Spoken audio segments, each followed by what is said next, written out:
Bila kita dengar anak muda meninggal dunia dalam keadaan sebelum itu sihat-sihat dan elok-elok sahaja, tiba-tiba berlaku satu musibah tak disangka, dijemput pergi buat selama-lamanya kerana aksiden, buli atau sebagainya.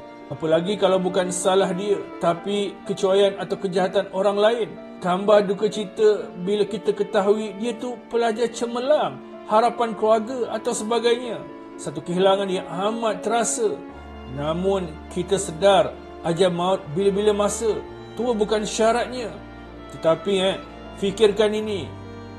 Ada satu kebimbangan kita yang besar. Sama ada anak muda kita ni di sekolah menengah, di universiti atau di alam pekerjaan. Majoriti mereka ni sudah balik.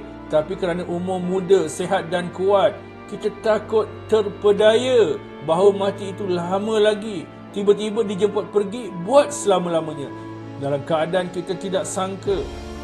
Lalu persoalannya, adakah dalam keadaan bersedia? Adakah mereka mati dalam keadaan bersedia, dalam keadaan terbaik atau sebaliknya? Paling utama, solatnya bagaimana? Subuh hari kematian itu solatnya khusyuk atau bagaimana? Di masjid atau di rumah? Pada awal waktu atau hujung waktu? Jadi maksud saya lah, anak muda berhak kepada solat yang bernilai tinggi, solat yang berkualiti, yang khusyuk, daripada tinggal solat kepada tak tinggal solat, daripada solat lambat kepada awal waktu, daripada solat sendiri kepada solat jemaah, daripada solat lalai kepada solat khusyuk. Semua ini hak-hak orang muda, tak boleh tunggu tua.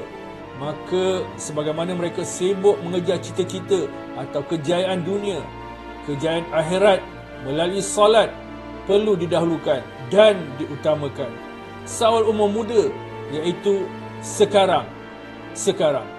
Wallahu a'lam.